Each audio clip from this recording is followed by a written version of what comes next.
Warning: the following podcast is brought to you by real officers in their fields of work. All stories told are accurate and will not disclose any names, dates, or locations of events. May contain contents about nudity, drugs, alcohol, and violence. Viewer discretion advised. Welcome to Lawful Laughs, where we laugh about unlawful affairs. I'm your host, Titan, with my oh-so-trusty co-host, Officer Coach. Looking good. It's been a while. I know it's been like what 8 or 9 days, I think, since we were able to last record an episode. Yeah, which, I mean, life happens. We have That's fair. Coach had the audacity to leave us on vacation for a few days. Yeah, how Oh, dare you? Just it messed was up, nice. dude. It was nice, very refreshing. Got to get away for a little bit and watch. Went down to Oklahoma City and watched the Oklahoma City Thunder play some basketball. It was a nice little experience, but I'm excited to be back working again, back on the podcast. Feel very refreshed, feel very new. I'm excited to be here. We're Nice. going to be joined by some more guests this episode. We got Officer Hood and Officer Radar with us. We're excited to have you guys on. I think it's gearing up to be a pretty fun episode tonight. Whoop, whoop. I have to agree. It's like a welcome back episode from RIP Coach. So just to kind of hit on a little bit, Coach, did you get your money's worth on vacation? Did you have a good time while you're down at the game, or?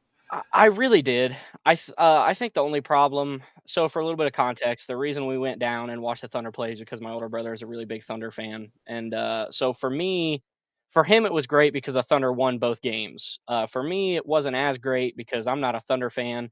So I was hoping for some good, fun basketball, and it ended up being just two absolute Thunder blowouts. Uh, Yeah, that'd be disappointing.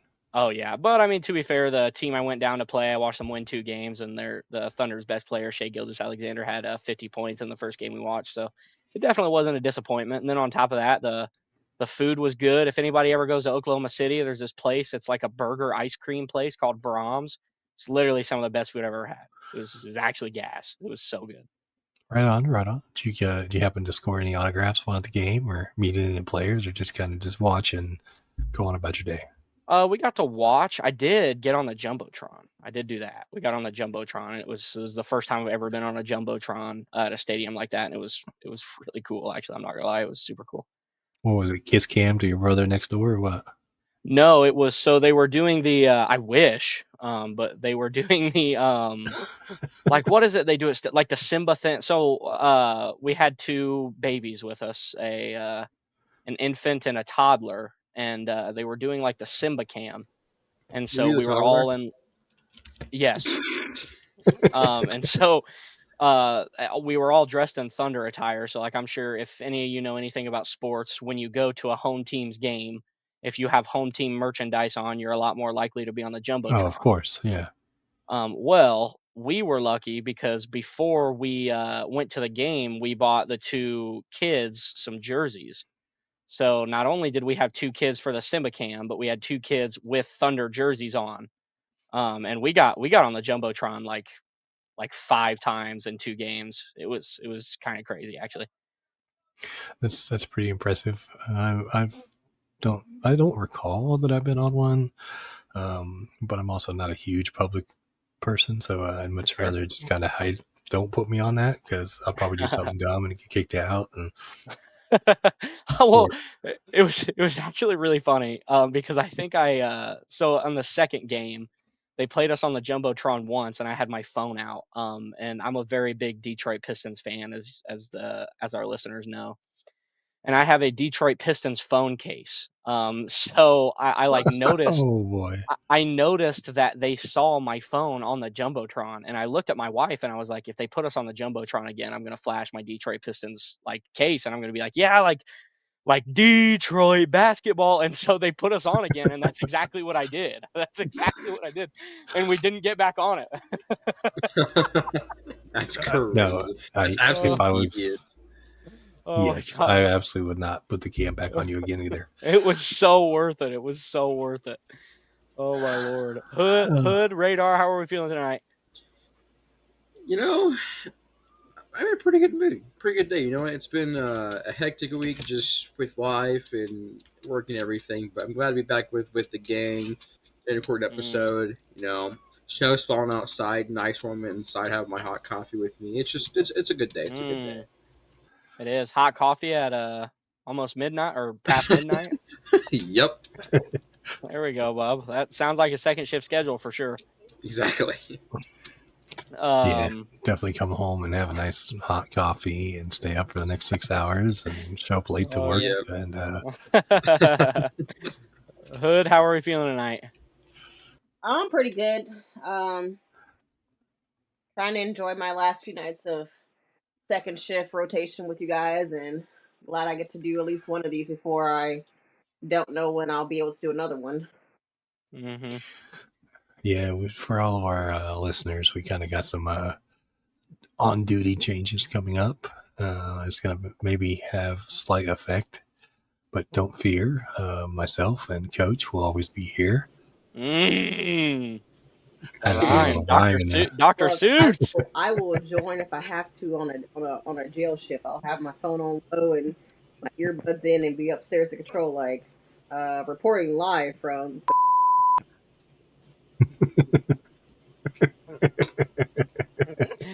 Gonna have to have Brickhouse edit that one out. Reporting live from an unnamed county.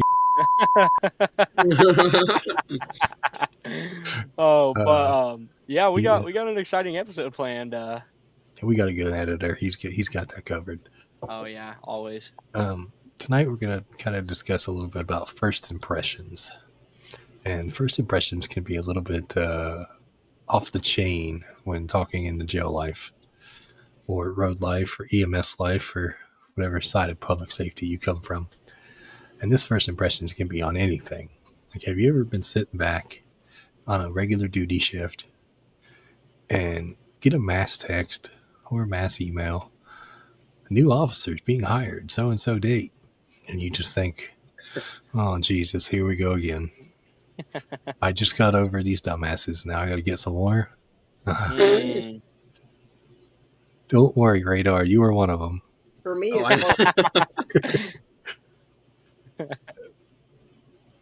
it's more butthurt feeling because it's like, you know, we're all competing to get to a shift that works, you know, better for our family schedules, our lives, and you're like gunning for this, you know. Technical difficulties with the Officer Hood. Did you unplug your mic, buddy? All right. Shock advised. Can you hear me? There we go. Hey, we got the mic plugged in. No, I was saying for me, it's more of like a butthurt feeling when, you know, we're all trying to get to a rotation that's, you know, a better fit for our lives and our families. And then you're like, oh, there's a spot open on that shift. And then they hit you with the mass email. Attention all jail staff. We hired this person, started on this rotation, this shift. And it's just like, what the fuck? Like, am I not worthy enough to move? Do I not still work here? What is going on? So for me, that's what it is. But I secretly try to go on Facebook and like type in their names and kind of get an idea of what they look like, who's coming in. Like, oh yeah, yeah, you definitely got to get some sort of jump on the ball there to find out what we're gonna have to deal with. Oh yeah, and there's nothing that ever gives me a nice kick in the gut when I have somebody as a brand new officer come into the facility, and the first week they tell you, oh, I've never done anything like this. You know, this is all new to me. I'm so willing to learn. And 2-3 months down the road, it's the absolute greatest jail officer on the entire planet. Like, you know everything. You've worked for 14 different jail companies. You worked for a SWAT team over in Missouri. And I mean, it's just kind of odd to me that you don't know anything, but then 3 months in, you're the greatest officer that walked the face of the planet. Talking about me, for those who don't know. That sounds like Officer Sweaty Palms. Officer Sweaty Palms. I like that. Yeah, that that's is definitely officially his name. Yeah, that's sticking for sure. You know, I'm gonna have to pull Officer Sweaty Palms on the cast one day, just so we can have we need to get him on here. a roast session. Oh He yeah. won't even know it either. We won't even tell him. Oh, buddy, he gets it every day on duty. I'm sure he'll catch on, but then he'll be like, "Man, this is just like work." We just won't know any better. You know, some of The best part about first impressions is those more so the male officers who walk in trying to be super cocky, and then they encounter some of our inmates, and it's like, okay, let me back down a little bit because maybe I ain't as cocky and ready to jump into this as I thought I was. Mm-hmm. Yeah, because I can tell you one of my personal experiences is I came into a law enforcement field with never ever having any experience, and I wasn't afraid to admit that. But it was definitely one of the more surprising things that jail inside is not like you see on TV. TV, you have all the big yelling, screaming, fighting, cussing, big putting people in restraint systems and stuff like that. And don't get me wrong, we have that in jail as well. But on TV is a whole lot different than when you see and hear a 250-pound steel door slam behind you and check into reality. Like, yeah, this is real. Like, I am officially locked in this building with 200 criminals, and they're in here for a reason. Mm-hmm. So your first impression on that is really should be, holy shit, like this is real life. Mm-hmm. And it's kind of one of the reasons we made something like this, to reach out to let everybody know, there is fun times here. It's not always, it's definitely never just fun and games, but just like any job, you have time to, crack up and have a good time. And sometimes you can get a really down to earth inmate that just has accepted his fate, that he screwed up. And, you might be able to just walk through a unit. And every time I walk through one unit in my facility, I have a guy, fuck you, Titan, fuck you. But he's never serious about it. He says it in a joking manner. And this guy, I always pick and prod at him as well. So we kind of have like a mutual back and forth. So I will tell you a story of a first impression that I had. I came into jail, went on duty, and the very first thing I get smacked in the face with is I was told that an entire unit was either playing with vagina, licking vagina, having some sort of shower affairs. And my first impression of this is, what in Jesus' name did I just walk into? Mm-hmm. Like, mind you, if you don't know, we do house male and female. And males, officers, have to go deal with female inmates.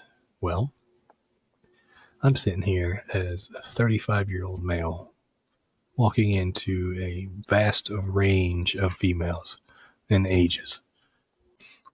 And the two names that I got informed that were the main culprits, one was early 20s, one was mid 50s. That's And a ain't nothing wrong about listening or talking about a cougar, but me and Jiminy Christmas, what do we got going on here? And I'm thinking, my first impression is, how in the hell am I going to handle this? Am I supposed to just, am I going to barge in, and am I going to find snail trails on the blankets, or what am I looking for here?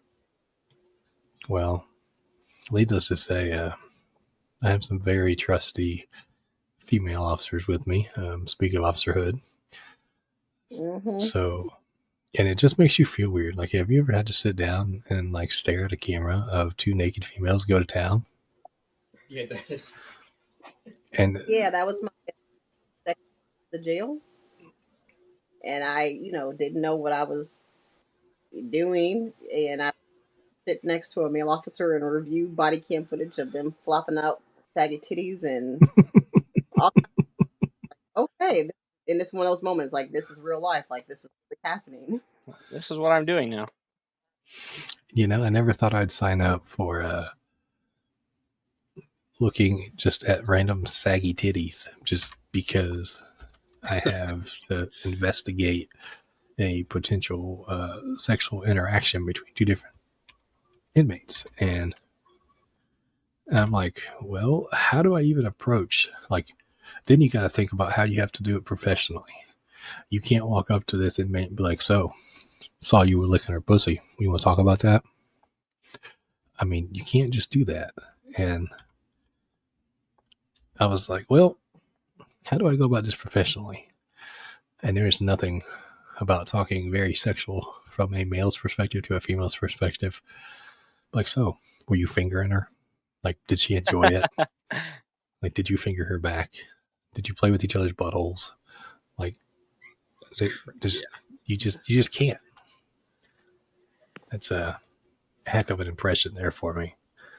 It's tough, and like for the listeners that like don't have much experience in law enforcement or anything like that, like it happens a lot more than you think. Like, oh, Most what, Officer Hood? Sorry. I said most times we don't even catch it. Oh yeah, and it's like always the women that are getting caught too. Like I'm sure there have been plenty of situations where, you know, the males in our facilities are doing stuff like this and it's not caught. But I've had a couple of those cases now since I started, and it's always the females, literally All the always. time. Like, Yeah. and it happens a lot. I think for a first impression story with me, it's really like just the culture shock of jail in general. I think going into law enforcement as an 18-year-old kid, I think like 7 months removed from high school, maybe. I think it was just a culture shock. Like before my first day, I was like genuinely nervous. Like I had no idea what to expect. I didn't know if I was going to come in and the inmates were going to treat me like I was a moron, or if they were going to treat me like I was a kid, or They because do that there's now, so don't many. they? Oh yeah. But I know how to respond and what to expect from it now.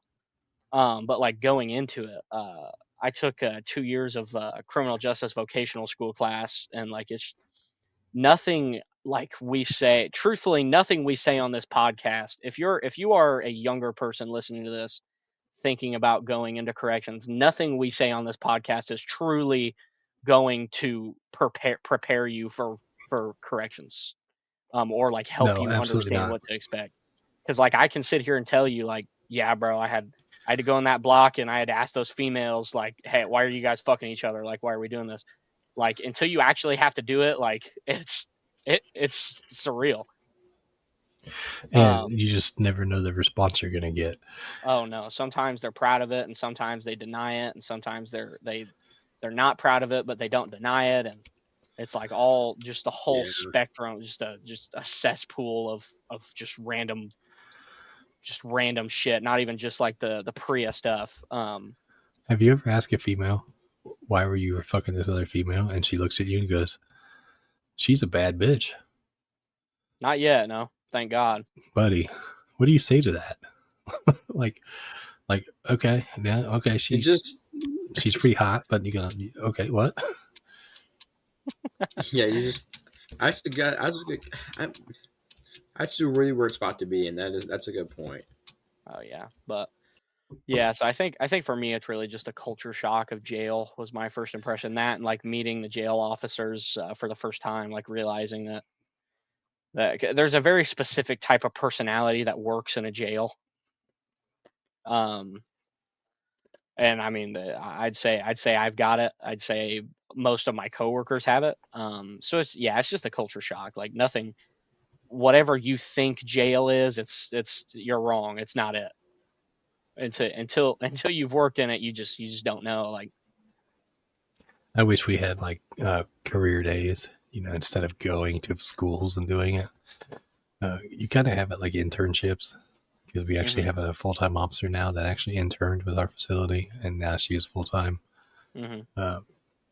Recognizing Officer Grace here, but you know, I wish we had like Go to work with your parents' day. Just sit up in the bubble and watch what really all the bullshit that your family member, girlfriend, husband, wife has to go through on a daily basis. Because most of the time they're going to be like, oh my God. Like, did I just see 14 titties and 3 dicks? Like, That's true, I though. mean, It's true. And it's not like you're looking for it. Like, just sit in control. Like, that's the main part of our job is observing cameras, observing the pods. And I can't tell you how many times I'm randomly sitting up there, and depending on the angle and the room, you see everything about my son. yeah, you just turn to your left, look down a window, and see about 16 inches of booty hole. It's true. Crazy. I mean, think about. I think for me, my opinion of like walking into the jail was like, I've had like experience working with kids in residential facilities, and I did community corrections, and walking into the jail, I was just like, I didn't really know what to expect. I don't know if I was really afraid. I was nervous. The fear didn't really kick in. We met that one 296 inmate, if since then has been released.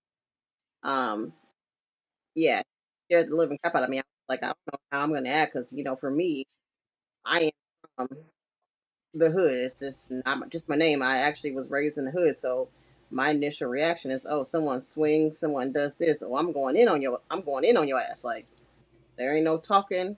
I'm just gonna start going crazy. But it then goes back to that, you can't just walk into the inmate's room and start wailing on them. You gotta conduct yourself in a I mean, for your protocols, and I mean you can, but you have to have a reasonable explanation as to why you're doing that. Meaning, if someone spits at me, I can't just go and slap them in the fucking face. You should. Even though that's what I wanted. I'm just kidding. Unless that person is putting my life or another officer's life or another inmate's life in danger, and we have to do to get them off of us, or but I can't just. Man, the days that I would want to throat punch a couple of jail officers along with the inmates. There's sometimes I want to throat punch officers. Oh yeah, the coworkers sometimes can. Radar. Like, what the fuck did I do? Radar's taking some shots today. Target acquired. Damn, it's like National Fuck Radar Day. Holy. I mean, it's valid. It's like, don't get us wrong, Radar. It's valid. Wow. Okay. Officer Coach. Officer Coach, you was one too far from that tree back in the day. Like, man. I would. Officer Radar, Coach, like coming in, like, again, he was this young little kid. I don't want to say more intimidated, but was trying to show his authority to, like, the male inmates.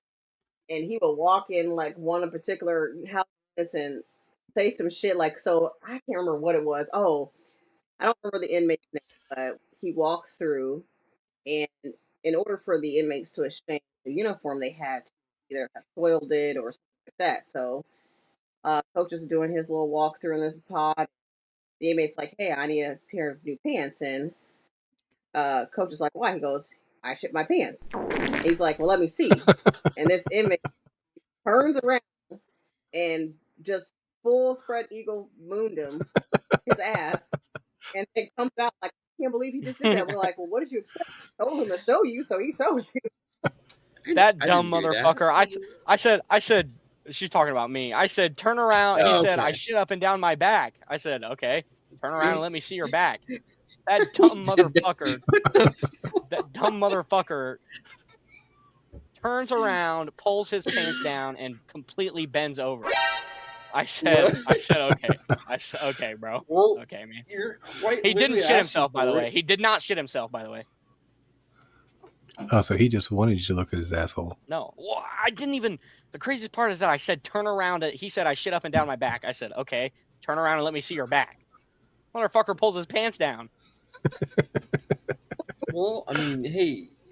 Was this inmate canoe, maybe? What'd you say, Titan? No. I said, was this inmate canoe, maybe? What? What does that even mean?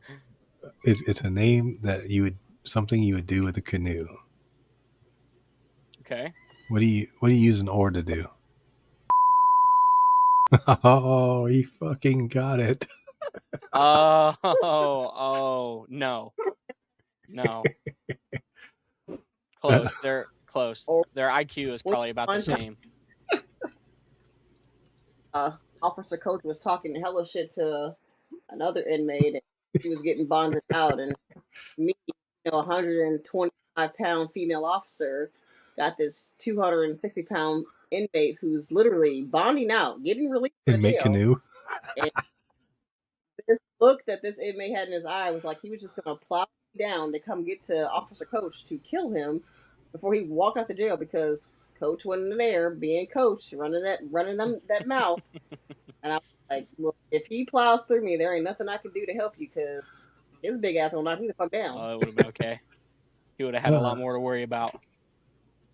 I think recently in our area we've had a lot of 2-hour school delays and some cancellations, and I think we're a little bit delayed today.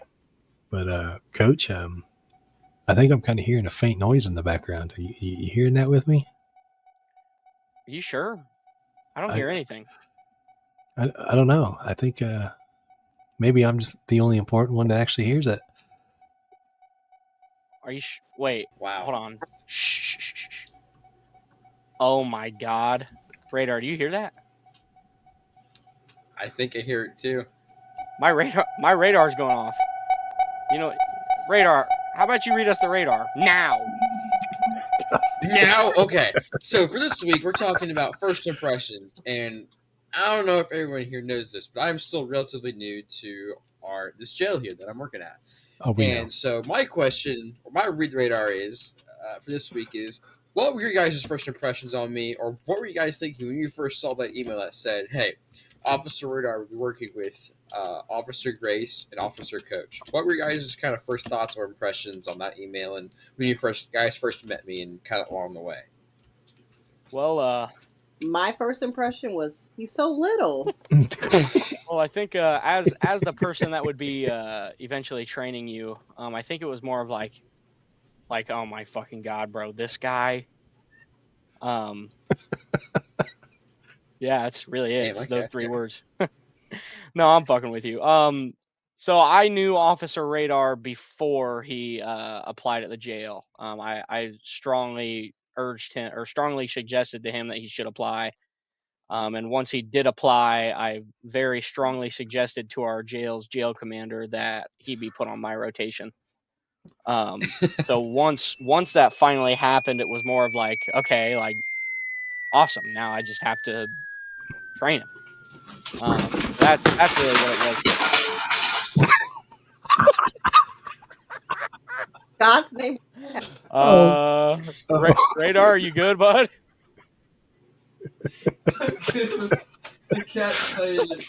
This motherfucker just died. Oh, clearly the radar wasn't reading strong enough, because we did not predict that. Oh man. Anyways, Officer Coach, you were saying. It was more just like a sigh of relief. Like, okay, I actually, like, I got what I wanted. Like, it's time to bestow my information upon a new person, because not necessarily Radar specifically, but I had been asking our jail commander for a while to give me the opportunity to train somebody. So I was excited that not only did they trust me with this opportunity, but they also gave me somebody I knew.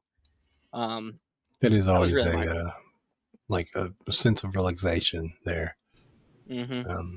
A sense of ease that you can say it's not going to be so bad, because training people can be annoying. Oh yeah, especially when you don't know them, and if they come in super incompetent, or the complete opposite of incompetent, and just come in like super cocky. Yeah. I have to say, my first impression of Radar was, man, this is a doofy motherfucker. Special Officer Doofy reporting. There's some truth. Not in a bad way. but not necessarily like in a bad way. But this dude walks in with a half-ass mullet, and I said, this doofy motherfucker. Hey, on my finger. I said, okay. So we'll see. Give it a week or two, and he's right back up in the bubble with us, just giving as much shit as he's getting. So I figured it was going to work out all right. Oh yes, and it did. It did. He's great officer, trained by the best officer literally ever to grace corrections ever. Oh This is true. God. The greatest officer of all time. No, my first radar was I was sitting down. We were sitting down, and he was talking, and I was like, "Do I intimidate you?" And he was like, "No," because I know at that time he had a little bit of a speech. And so when he said no, I was like, oh, "Okay," because I was like, "Hey, I feel uncomfortable. Like, I'm just a jail officer, just as you are." And then I, kind of heard his little stutter. I was like, "Oh, it's so cute." And so I think it was around like Christmas or whatever. And it was one of my off days, and I was playing some Christmas carols, and the little Christmas song "Blue Christmas" came on, and it was of the pig, Porky Pig, singing. And so I decided to work. When I see Officer Radar, I'm gonna play this for him because it just reminded me of him. And then I felt kind of bad because then I found out that another jail officer was kind of like, coming to him and teasing him for it. And I was like, dude, that's not fucking right. I'm like, if I've done anything or said anything to make you feel like I'm teasing you, whatever. I'm like, I'm legit not. I said I'm coming from a good place, like. And somehow he just became my Mr. Dimples. So when I see him, he's not Officer Radar, he's Officer Dimples because the deep dimples. All you see is dimples on his cheeks. So I mean, in my book, he's all right. Like, Stop it. he's still tiny as shit, but What in the world is going on there? I think we're going to have to put Officer Radar back in his squad car to get behind that radar device because there's some weird shit going on over there today. So on the cat. I think a good segment might be so Officer Titan, going back to first impressions of officers. Obviously, of the four of us, you have more experience than the other three officers currently joining you on this podcast combined in corrections. So I think a good segment after asking your first impression of Officer Radar is what were your first impressions of Officer Hood and I? Oh, that is good. Well, when I first got the word that I was getting a new officer to train, and this was before they sent out the mass email to everybody stating that this individual is coming in. This individual I speak of is Officer Coach. And they gave me his name, and I was like, oh boy, is this any relation to Officer Quitter? And I said, please tell me, because I mean, there's not many with that same name. She looks at me, starts turning red, smiles, and says, yes, but. And I was like, listen, I don't need a but. That's all I needed to know. I said, we're going to see how this goes. So my first impression of Officer Coach, before I even laid eyes on this guy, was, oh boy, another one. Another one. But I have to say, I was pleasantly turned to the other direction and can honestly say he is a good officer now. And I don't have those same thoughts that he's going to carry out what his previous generation did. And I hope it still stays that way. But that was my impression of that. Now, my impression of Officer Hood come in was it's a little bit of backstory. Getting a female officer to train isn't really much different than a male officer. Outside, there's only specific things you can teach them in like the intake process, and strip searches being one of them. Now, obviously, I cannot physically walk into the strip search room of a female intake and say, okay, this is what you got to do. These are the lips you got to lift, the folds you got to look under, the tits you got to move. I can just kind of give you a general aspect of what you're going to be needing to do. So my first impression was, okay, I think she's got this, but I don't know how she's going to handle in a fight because she's tiny. Then she broke the news to me that she was a lesbian.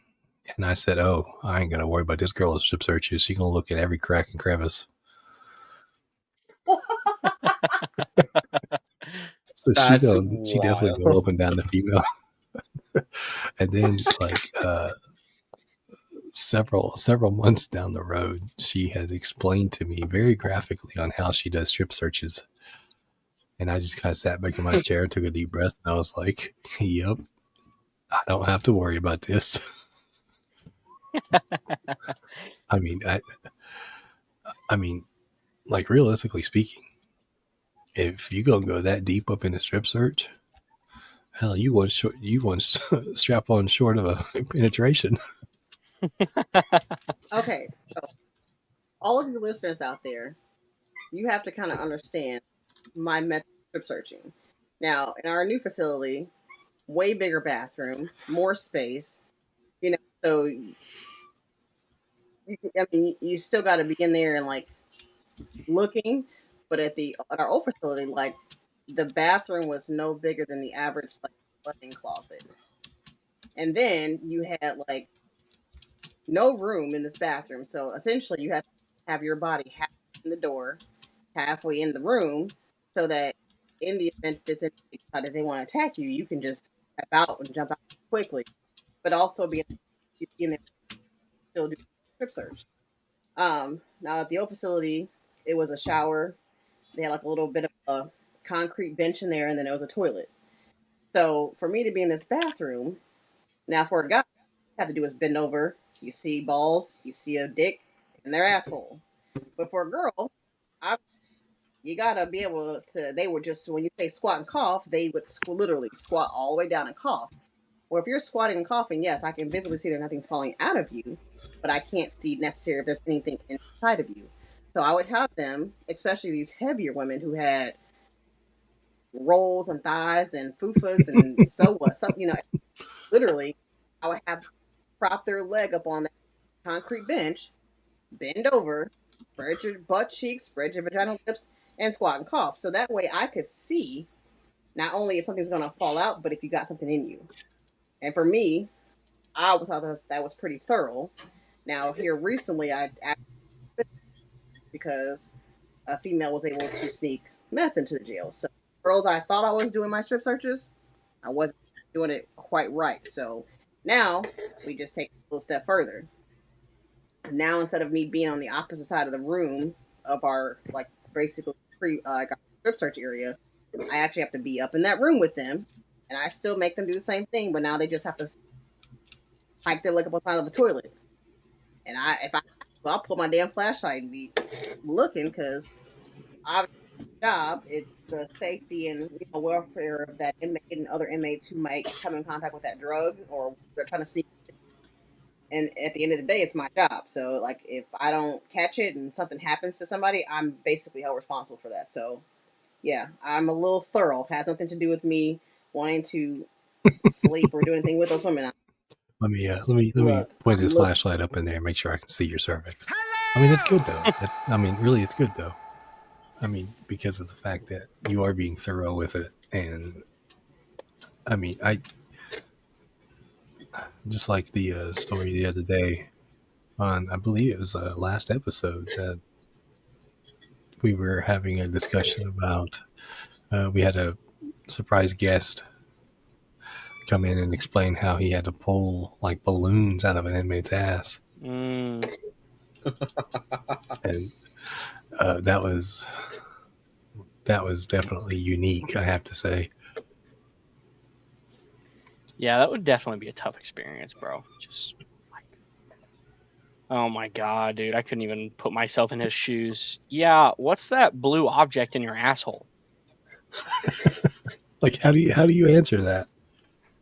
Honestly, I hope. Yeah, Hopefully, honestly. Sorry, I have a condition. It's called a blue bum. Yeah, I don't believe that. I mean, I bet you somebody has a blue bum over there on Officer Radar side after that damn tornado that just happened to his microphone. no, my cat was so I recently got a cat. Oh, Actually, it was I from think all of our listeners are going to know that. yeah. So this cat likes to jump behind the dryer in my apartment, and also likes to just knock random shit off.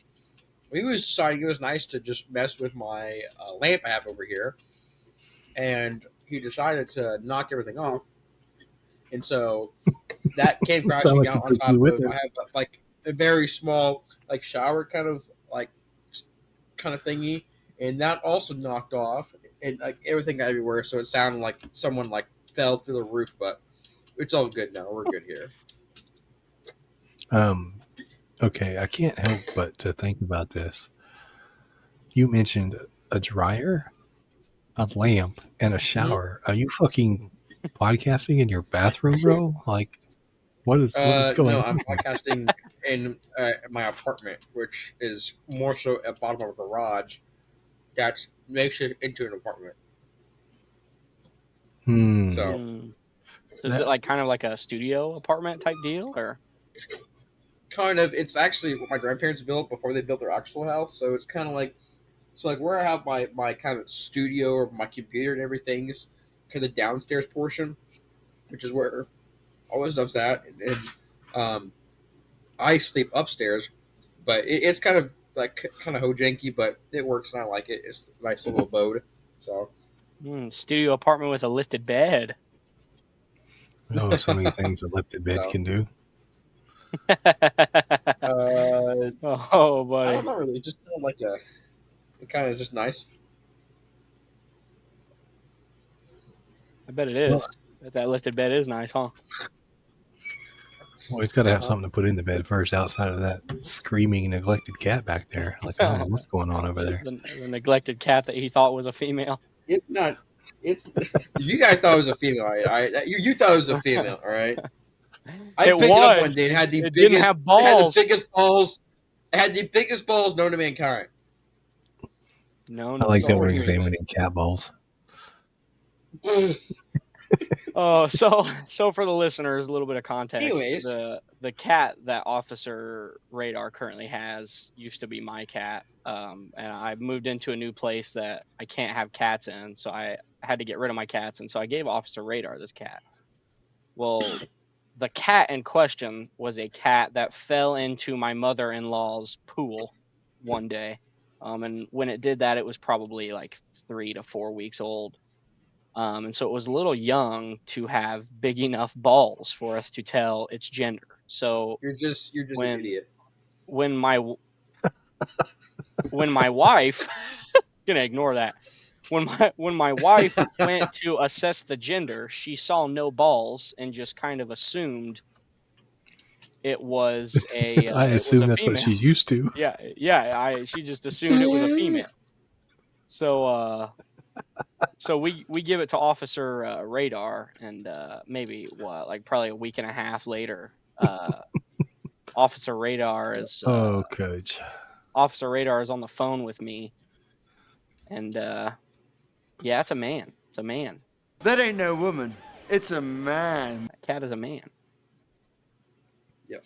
Well, But it's weird because it has the highest. Oh, sorry. Okay. Well, I was just going to mention the fact that I still think it's hilarious that a female is looking for a set of genitalia that she should be very familiar with. She's like, nope, no balls. And I'm like, well, maybe that's just what she's used to. She looks down and says, "Coach, sorry, buddy, no balls." It's true. This is true. Crazy. It's not crazy because it's true. It's the I mean, fact. that's something I would expect Officer Hood to say. It's just like, nah, sorry, Coach, no balls today, buddy. Oh yeah, that cat is definitely a man. Well, I'm glad that we were able to determine the sex of a feline on tonight's episode. Yes. After it just tried to kill one of our officers. Which I gotta add, are you gonna try to press charges on this animal for Oh no, I'm definitely going to tell officer? him to cuff up later. I'm telling him to cuff up, and it's gonna be put in a padded cell for sure. I think it's going to be written up for disorderly conduct, and I think he's probably scared of the cat and scared of the consequences of the write up afterwards. Probably, the cat will probably get away with this. I don't know the context of what he was just saying and what he's going to do to the cat. I think that's a context for a different podcast. He said he. I mean, am I wrong? He did say, "I am definitely going to tell that cat to cuff up later." Hey, I mean, to each their own. I'm not one to kink shame. I mean, yeah, you're right, but I'm not going to bestiality shame either. It's fair. I'm going to tase both of you, I swear. Buddy, you gotta, your aim has to be good enough first. You don't know about it. You gotta know how to turn it on, bud. Wow, okay. Wow. Officer Raider, have you been put in a situation where you had to tase somebody yet? Or got close, maybe pulled your taser and then didn't have to use it? Maybe there's an old man one situation where I have actually. There's one situation we've already talked about before, but there were some other things that were leading up in my mind to why I did it. He was a 76-year-old man. Did the situation end in me getting the hell scratched out of my neck? Oh, he had one tiny scratch in you. Oh, okay. No, seriously. It didn't feel tiny. She said it felt tiny. No, so the other situation. Oh my gosh, the other situation I was in. I thought in my mind. So this was actually about a month or so ago. I was still relatively new, but we were dealing with this guy. He was throwing his chirp, which is it's what they use to text and whatnot. And so he was kind of just being a dick, throwing his chirp. And so we went in there, and we were trying to, we tried to tell him to cuff up and everything, and this guy did. And he was raising hell. Granted, this guy's like my size. He thought he was Billy Badass, thinking that he can just fucking wreck our ship. And so he starts getting toward my shift partner, is actually Officer Grace, and was like threatening to fight us. And so I didn't even I turned it on, but I kind of kept it down my waist, and because he was kind of getting close to me and was like getting all aggressive. And eventually I turned it on, and I just I didn't activate or anything. I just turned it on, and eventually when I turned it on, he saw the two red dots. He kind of began to back up a little bit, and then one of our court officers, this is a guy who, if you're going to be in a fight or something, you want this guy by your side. He's absolutely massive. He's just an absolute unit. So he decided to come in, and then this little guy just kind of started to calm down, was cooperating and everything, and then eventually went into the pad cell. And he kind of went on, kind of was asking every hour if we could let him out because he was around his friends. He was all kind of quiet and pouting like a bitch. So after that, that's kind of the only time I've kind of pulled out my taser. But I didn't use my goo. Didn't have to. Mm-hmm. This motherfucker, no one liked him. He was an absolute asshole. He thought he was all big and bad. He was just an ass. But yeah, that was the only time I've had to really, pull out my taser. But like I said, I don't have to dot anyone or anything. I pulled it out, and he kind of started getting better. And the other court officer came in, and he knew then on his time was over, and he kind of started acting better. So that's fair. Well, with that being said, that story being said of Officer Radar being too scared to tase an inmate. That's wild. Hey, at least he got it turned on. That's true. That's true. Step one. I think with that being said, we're ready to end. My name is Officer Coach, joined today by my very lovely, very handsome host, Officer Titan. Oh, here we go. Officer Hood, Officer Radar. We appreciate you guys joining us today. Thank you Always. guys for listening to Lawful Laughs. My name is Officer Coach. You guys have a great day.